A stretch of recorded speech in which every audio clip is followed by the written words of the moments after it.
Hello? Hello. I. Hello, Vincent. How are you? I'm quite energized because of all the things that have been happening today, this morning for me. Why, what So, happened? well, it's just, stuff that I wrote. Hold on. Let me just make this go live on my channel. Talking to Vincent Bruno about the Messiah. About whether the Messiah is coming. About whether the Messiah. No. Sorry, telling Vincent Bruno that the Messiah is not coming and I will have to do. Okay, so that's done and then it'll go live. Thank you for that. So basically, I'm pleased that all the positions that I took up years ago are being kind of echoed now. I don't know if you notice on Twitter that the TikTok people are going on about the letter to America from Bin Laden. Did you notice that? No. Anyway, it was in the Guardian, and I wrote about it, and I had the foresight to basically cut and paste the whole thing, so you can read it on my blog. So I'm really pleased about that. But what was slightly dismaying was that the title of it is "What is the most glaring mistake in Bin Laden's letter to America?" And I can't remember what it was now. So silly me. If I read it again, I hope I'll remember. But I remember years after I wrote, I posted that in 2014. I could remember what this glaring mistake was, and I may not remember this time.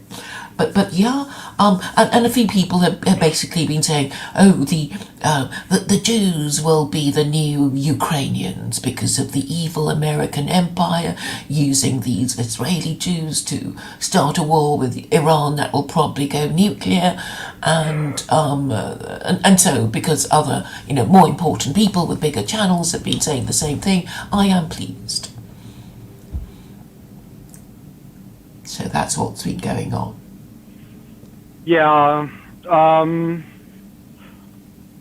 don't really 100% buy the full thing that. I don't think it's fully true that America is just using Israel as an outpost. I mean, the Jews asked for it, and they cooperated, and they pushed for it. So it's not like America forced the Jews to go over there. You know what I mean? It's kind of more like they wanted to go over there, and then America just took the opportunity and said, okay, it'll be a colonial outpost. But, I mean, that wasn't the original plan. No, I don't think I agree with you. Actually, I mean, America was just being opportunistic because the British.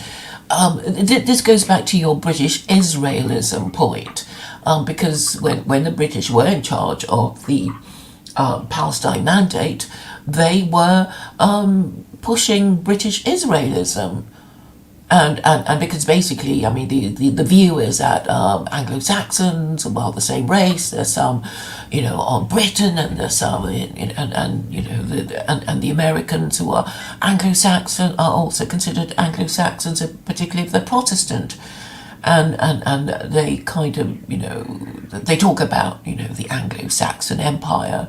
So it's basically the same idea, but under two, shared by two different countries, shall we say, with a shared heritage, their Judeo-Christian heritage, and together they're going to rule the world, and in a way they kind of have shared resources, like Britain.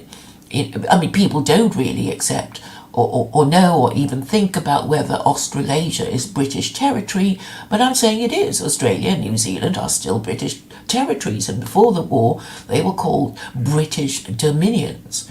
and the difference between that and the other parts of the empire that they lost, like India and Malaya and the other ones, is that that there are white and non-white parts of the British Empire, and Britain still retains the white parts, which it has given over to America, to do as it likes. So that's basically what's been going on, and this is, I think, a very important part of white Western identity. I'm sure it's a shock to many people, Australians and New Zealanders probably thinking, oh, we thought we had an independent government, and it's like, well, look at your Governor General, who has the right to dismiss your, duly elected Prime Minister at the on the instructions of the British Crown. I mean, the governor still exists. The Governor General still exists in Australia, Canada, and New Zealand, and has this theoretical right, which actually it did use in 1975 when Gough Whitlam, the Australian Prime Minister, was dismissed by John Kerr. So, obviously they don't tell the Australians and New Zealanders. Claire, wait Yes? 1 second. Hold on, hold on 1 second. I gotta fix my audio. Hold on. I can't, it's like horrible to hear you. Hold on. You can't hear me?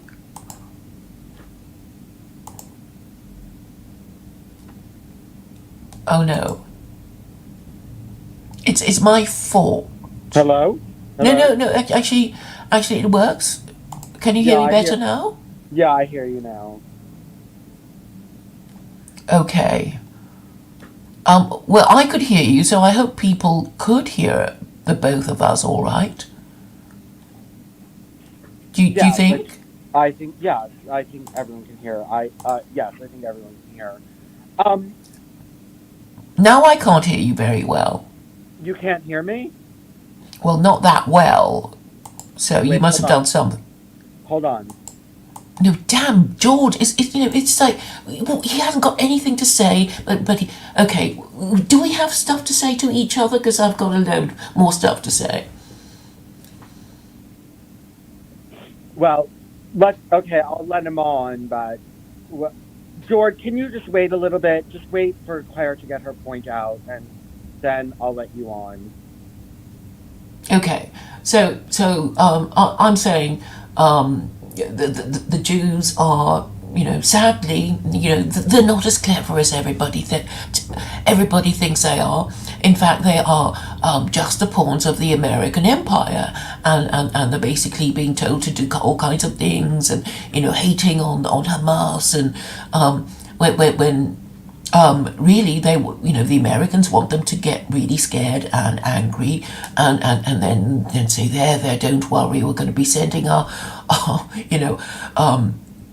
aircraft carriers and to save you, and while we're saving you, we're going to nuke Iran, and that's always been our plan, to retain control of the oil supplies in the Middle East, and so I think Jews will be the new Ukrainians, and they're not really that clever, and they're just being manipulated with the rest of us.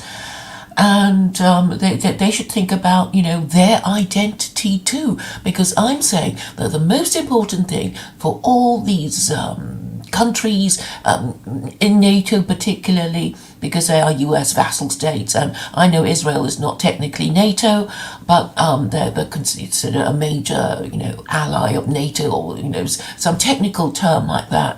Because obviously Israel is nowhere near the North Atlantic, but anyway, it's also required to do as America wants. That's why it's a liberal democracy, and that is why the fact that Hamas, although they do use belligerent language and talk about the obliteration of Israel, they're not actually talking about nuking Israel, because they don't have nuclear bombs. They're talking about